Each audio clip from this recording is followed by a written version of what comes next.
Muncul tuh ya waktu pada saat saya merasa sangat tertipu oleh Jokowi di 2016, 2015. Pada saat itu kami dengan Pak Sudirman Said membongkar Papa Minta Saham yang mengaitkan Setia Novanto. Ya.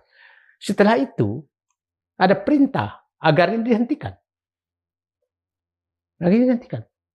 Dan yang menarik, orang yang kita tuntut itu, ini baru sekali ini saya buka, pada saat nikahan putranya Pak Jokowi di Solo, orang aktor utama Papa Minta Saham ini itu R, inisialnya R ya?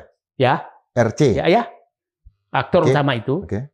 Itu menjadi tamu VIP di Solo. Dan dikasih kesempatan foto hanya dengan keluarga. Di situ saya bilang ini betul-betul pembohong besar. Habis itu pidato kan? Artinya Papa Minta Saham itu dulu diperintahkan untuk apa itu maksudnya? Dihentikan. Tapi itu untuk ini kan dulu artinya itu tugas dari presiden. Kemudian menjadi kasus, kemudian disuruh hentikan. Ya. Maksudnya gimana, Bang? Jadi awalnya kan saya mendapatkan mafia migas kan? Ya. Ya, oke. Enggak, mafia Freeport. Mafia Freeport. Ya, oke.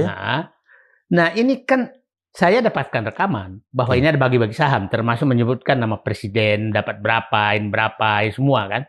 Dengan Setia Novanto, dengan itu kan. Nah, terus kita lapor, Pak Sudirman Said lapor, Pak kita yang harus bongkar. Oh oke. Setelah di ujung, dia minta berhenti. Jangan dibongkar.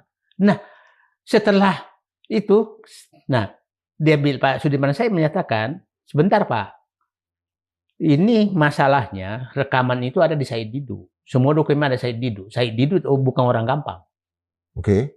Saya dipanggil lah. Ya. Menghadap, disuruh, bukan beliau, tapi ada seseorang. Ya. Belum saya sebutkan. Ini Bapak Presiden minta dihentikan. Saya marah.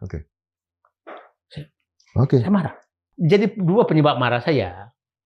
Nah, Bapak saya itu selalu menyatakan, sumber segala kejahatan adalah kebohongan. Dan saya tahu persis ini adalah pembohong. Presiden kita ini pembohong. Oh, presiden. Presiden pembohong. Saya pikir dulu panggilnya Pak Lurah. Presiden ya. Presiden ya. Kita boleh kok mengerti presiden. Ya. Nah, ini pembohong. Ingat waktu SMK 2012.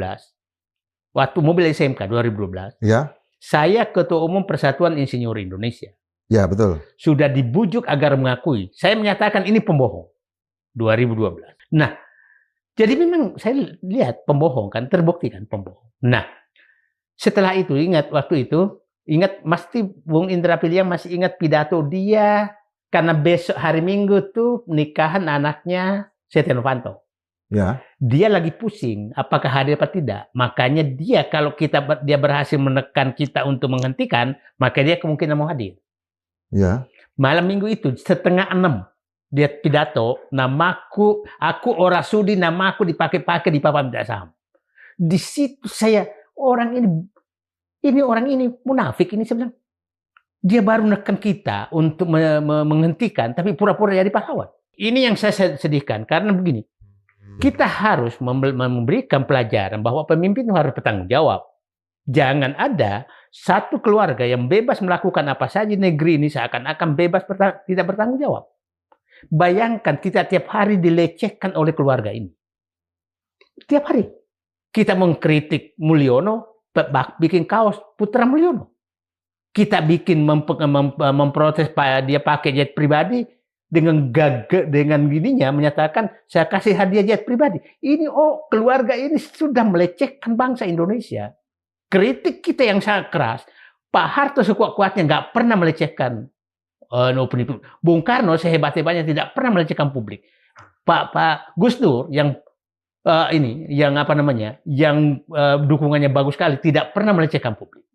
Keluarga ini sampai anaknya melecehkan publik tiap hari. Terus kita biarkan mereka.